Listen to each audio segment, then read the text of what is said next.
Hi friend, मेरा नाम निखिलेश कुमार पांडे। बेटा आज हम लोग पढ़ेंगे गति के समीकरण के बारे में। गति के कितने समीकरण हैं, इस वीडियो में मैं आपको बताऊंगा कि गति के कितने समीकरण हैं, उनको निगमन करने की कौन कौन सी विधियां होती हैं। तो सबसे पहले मैं बता दूं आपको, गति के समीकरण को तीन तरह से निगमन किया जाता है। सबसे पहला नियम जो होता है साधारण विधि होता है, दूसरा जो होता है कॉलन विधि होता है, और तीसरा जो होता है ग्राफीय विधि होता है। तो बेटा आज इस वीडियो में हम लोग पढ़ेंगे साधारण विधि के बारे में। और मैं आपको बता दूं कि ये गति के समीकरण जो है 9th वालों के लिए मोस्ट इंपोर्टेंट है। 9th में भी दिया है और गति के समीकरण 11th में जो छात्र पढ़ते हैं फिजिक्स, उसमें भी दिया है गति के समीकरण। तो आइए मैं आपका बहुत ही कम समय लेते हुए गति के समीकरणों को निगमन करके दिखाऊंगा और सबसे आसान तरीके से बेटा बताऊंगा। कहीं कोई दिक्कत नहीं है। अगर आपको समस्या है तो कमेंट के माध्यम से पूछ सकते हैं। कहीं कोई समस्या हो तो मैं आपसे कहूंगा कि बेटा आप कमेंट में अपनी राय दें। अगर नहीं समझ में आ रहा है तब भी आप कमेंट के माध्यम से बता सकते हैं कि सर मुझे समझ में नहीं आया, तो फिर मैं दूसरी तरीके से बताऊंगा। ठीक है, तो चलिए देखिए, मैंने यहाँ पे हेडिंग बनाया गति के समीकरण। उसमें मैंने 2 लाइन लिखा है कि एक समान त्वरित गति में किसी वस्तु की स्थिति, समय, वेग और त्वरण में संबंध दर्शाने वाले समीकरण को गति के समीकरण कहते हैं। गति के हमारे 3 समीकरण है, आप भी नोट कर सकते हैं, आप इसको नोट कर सकते हैं। देखिए मैं पहले से लिखा हूं समय की बचत के लिए। ठीक है, अगर मान लीजिए मैं फिर लिखूं फिर निगमन कराऊं तो वीडियो काफी लंबा हो जाएगा, समझ रहे हैं। इसीलिए मैं क्या किया हूं, पहले लिख दिया हूं और केवल निगमन आपको इस वीडियो में बताऊंगा। ठीक, पहला समीकरण है v बराबर u प्लस ए टी, दूसरा समीकरण है s बराबर U T plus half A T square, और तीसरा समीकरण है v स्क्वायर बराबर यू स्क्वायर प्लस 2as है। तो बेटा आइए हम लोग पहले समीकरण का निगमन करेंगे। यहाँ से मैं लिख रहा हूँ, मैं आप सभी छात्रों से कहूंगा कि आप भी कॉपी कलम लेकर बैठ जाएं और हमारे साथ हेडिंग बनाएं कि गति के प्रथम समीकरण का निगमन लिखेंगे हम लोग। गति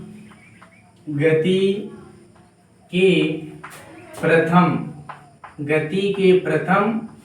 समीकरण का निगमन, समीकरण का निगमन। चलिए सब लोग मेरे साथ लिखिए बेटा, गति के प्रथम समीकरण का निगमन। आइए सबसे आसान बताऊंगा बेटा, अगर कहीं कोई दिक्कत हो तो आप कमेंट के माध्यम से बताएंगे। ठीक है, मैं आपसे कहूंगा कि जो भी छात्र मेरे वीडियो को देख रहे हैं बेटा लाइक करें, कमेंट करें, तभी तो मुझे पता चलेगा कि हाँ कौन से ऐसे छात्र हैं जिनको समझ में आ गया। अगर समझ में आए तभी कमेंट के माध्यम से बताएं कि हाँ सर मुझे समझ में आ गया। अगर नहीं आ रहा तब भी लिखिए कि सर मुझे समझ में नहीं आया। लेकिन मैं आपसे कहूंगा कि बेटा अगर आप मेरे इस वीडियो को पेज पर देख रहे हैं तो पेज को फॉलो करें बेटा। अगर यूट्यूब पे देख रहे हैं तो मेरे चैनल को सब्सक्राइब करें, लाइक करें, कमेंट करें और अपने मित्रों तक अधिक से अधिक शेयर करें कि उन जिन बच्चों को अगर गति के समीकरण निगमन करने में समस्या हो रहा है उनको भी समस्याएं जो है उनकी भी समस्याएं दूर हो जाए। ठीक है, तो चलिए पहला है गति के प्रथम समीकरण का निगमन। प्रथम समीकरण है क्या? प्रथम समीकरण है v बराबर u प्लस ए टी। बेटा इसको निगमन करने के लिए हमें एक फार्मूले की आवश्यकता होती है और वह फार्मूला है त्वरण। शायद आपको याद होगा, त्वरण बराबर होता है अंतिम वेग माइनस प्रारंभिक वेग बटी में समय अंतराल होता है। बेटा एक और मैं आपको फार्मूला बता दूं, त्वरण बराबर होता है वेग में परिवर्तन बटी समय अंतराल। त्वरण बराबर होता है वेग में परिवर्तन बटी समय अंतराल। आप वेग में परिवर्तन को 2 पदों में व्यक्त किया जाता है, एक होता है अंतिम वेग माइनस प्रारंभिक वेग और बटी में क्या होता है समय अंतराल। ठीक है, तो मैं ज्यादा समय ना लेते हुए और शॉर्ट में मैं बता रहा हूँ कि तुरंत ही आप समझ जाएं, इसलिए मैं ज्यादा हिंदी नहीं लिखूंगा, मैं केवल लिख रहा हूँ त्वरण बराबर होता है अंतिम वेग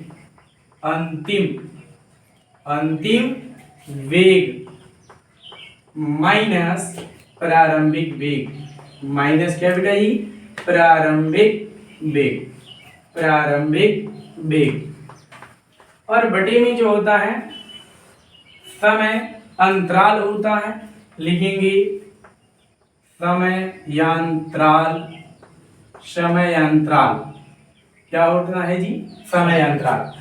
अब देखो बेटा त्वरण को हम a से डिनोट करते हैं, a से प्रदर्शित करते हैं। लिखेंगे त्वरण a बराबर, त्वरण को किससे प्रदर्शित करेंगे? a से।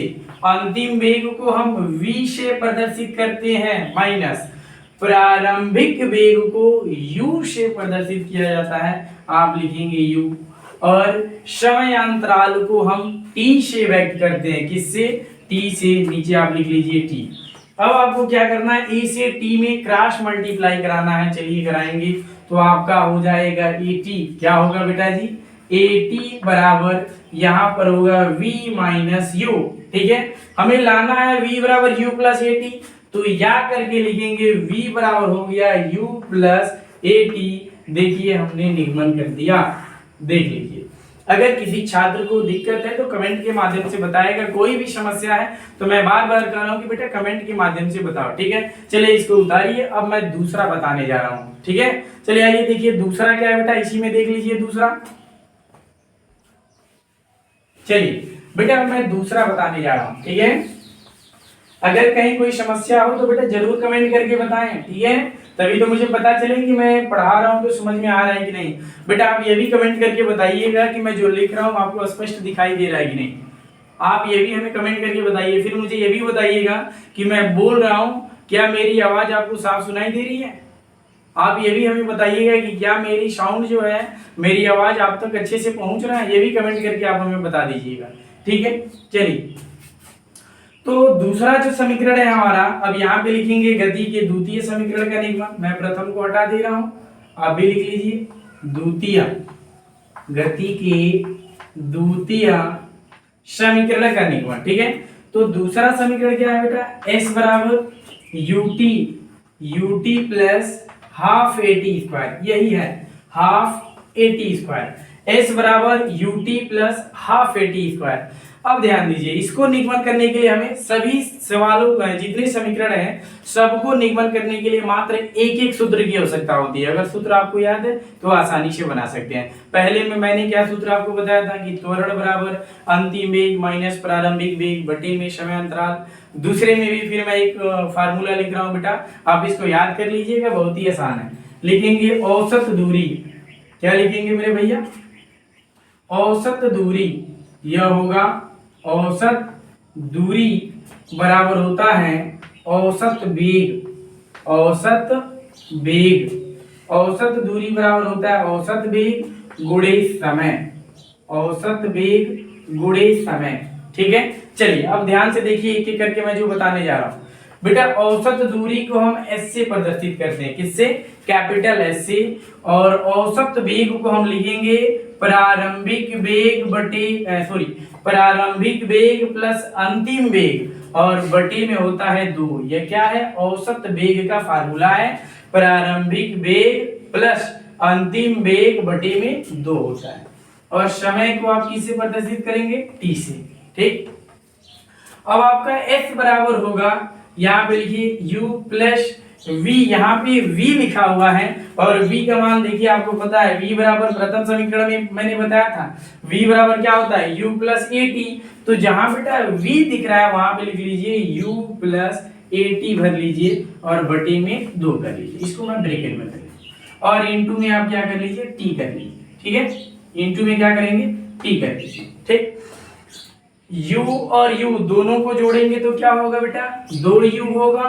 ठीक है, और प्लस का क्या होगा, at होगा और अपान में 2। ठीक है, अब ध्यान दीजिए क्या करना है बेटा, अब आपको t से मल्टीप्लाई करना है इन दोनों में। t से क्या करेंगे, मल्टीप्लाई करेंगे। चलिए t हमारा कहाँ है, ऊपर है, अंश में है, समझ रहे हैं। तो इन दोनों में लाइन बाय लाइन एक एक करके आप मल्टीप्लाई कर दीजिए। चलिए मैं यहाँ पे नीचे लिख दे रहा हूँ, आप उतार लीजिएगा, मैं यहाँ पे लिख दे रहा हूँ। तो हमारा हो जाएगा s बराबर, जब आप t से 2u में गुणा करेंगे तो क्या होगा, 2ut होगा। फिर उसके बाद बीच में प्लस है, आप क्या लगाएंगे, प्लस लगाएंगे। बेटा जब t से आप at में गुणा करेंगे तो क्या होगा जी, तो ये हो गया at स्क्वायर, यानी 2t है, और अपान में क्या है बेटा, 2 है, अपान में क्या है, 2 है। ठीक, तो अब आपका हो जाएगा s बराबर, यह 2 इन दोनों के साथ है, यह 2 इन दोनों के साथ है, अलग अलग कर दीजिए।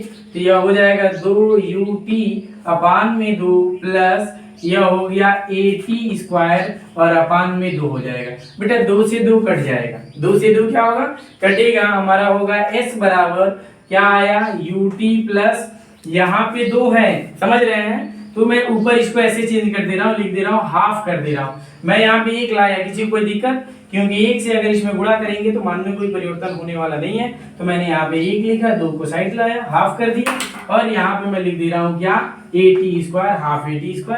यही हमें निगमन करके लाना था। चलिए सब लोग उतार दी। देखिए कमेंट करके बताइए आसान है कि नहीं, बताइए आप देख कर बताइए आसान है कि नहीं। अगर दिक्कत है तो आप, मैं बार बार कह रहा हूँ, कमेंट के माध्यम से पूछ सकते हैं।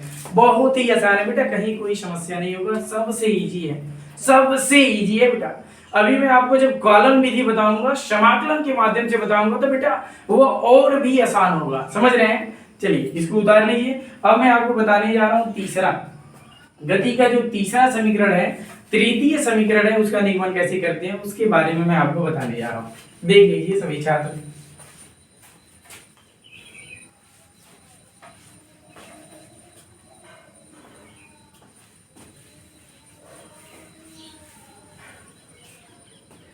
बेटा यहाँ पे जहां द्वितीय लिखा गया है, मैं यहीं पे चेंज कर दे रहा हूं तृतीय। आप लोग भी तृतीय बना लीजिएगा। आप लोग अब एक ही में, मैं जैसे मिटा रहा हूं वैसे तृतीय आप मत बना लीजिएगा। आप लोग कॉपी में क्या करेंगे, तीसरे नंबर पे लिखिएगा तृतीय, ठीक है। चलिए गति के तृतीय समीकरण का निगमन क्या है बेटा, तीसरा यह है v² बराबर u² प्लस 2as है। 2as है, क्या है, 2as है। अब हम क्या करेंगे, गति के तृतीय समीकरण के निगमन के लिए हमें गति के प्रथम समीकरण का सहारा लेना पड़ता है, ठीक है। गति के प्रथम समीकरण का सहारा लेंगे और दोनों पक्षों का वर्ग कर देंगे, सॉल्यूशन हमारा निकल कर आ जाएगा। तो चलिए हम लिखेंगे गति के प्रथम समीकरण से, गति के लिख लीजिए, गति के प्रथम समीकरण, प्रथम समीकरण से, यानी गति के प्रथम समीकरण की सहायता से मैं इसका निगमन कर रहा हूं। तो बेटा गति का प्रथम समीकरण क्या है, v बराबर u प्लस AT है। अब इन दोनों पक्षों का हमें वर्ग कर देना है। देखिए मैं इन दोनों का वर्ग कर दे रहा हूं, साइड में लिख ले रहा हूं, दोनों पक्षों का वर्ग करने पर, दोनों पक्षों का क्या करने पर, वर्ग करने पर। चलिए आइए दोनों पक्षों का वर्ग किया जाए बेटा। तो जब वर्ग करेंगे v का तो v वर्ग होगा, यहाँ पे u वर्ग होगा, यहाँ पर a² और क्या t², a वर्ग t वर्ग। अब प्लस क्या होगा, 2 लगाएंगे, यहाँ पे 2 है, 2 उतारिए, फिर u आपको उतारना है, फिर AT लेना है। क्या आपको a प्लस b का होल वर्ग पता है, होल स्क्वायर पता है क्या होता है, a² plus b² plus 2ab। उसी के तौर पे हमने इसका क्या किया, प्रसार किया। पहले हमने v का वर्ग किया, फिर u का वर्ग किया, फिर a वर्ग t वर्ग, फिर 2ut मैंने लिख दिया, ठीक है। अब ध्यान लीजिए, इसको आप ऐसे थोड़ा कर लीजिए, v वर्ग बराबर यहाँ पे u², इसको मैं बीच में कर लेता हूँ, प्लस 2uat प्लस आपका हो गया a² t²। क्या किसी छात्र को कोई डाउट? बेटा ये ऐसे भी फार्मूले बनते हैं, आपको पता होगा, a प्लस b का होल स्क्वायर होता है a² plus 2ab plus b², ऐसे होते हैं। तो वैसे उसी फॉर्म में मैंने इसको क्या किया, चेंज कर दिया। अब देखिए यहाँ पे क्या लाना था बेटा, आपको पहले v² लाना है जो आ गया है, तो आप लिखेंगे v², और देखिए उसके बाद आपको u² लाना है जो यहाँ पे देखिए आ गया है, इसमें कोई चेंजिंग नहीं, वही उतारिए, प्लस उसके बाद कह रहा है 2 लाना है, यहाँ पे 2 मेरा आया है, 2 ले लीजिए। उसके बाद कह रहा है a लाना है, a क्या आता है, ut प्लस हाफ t² आता है।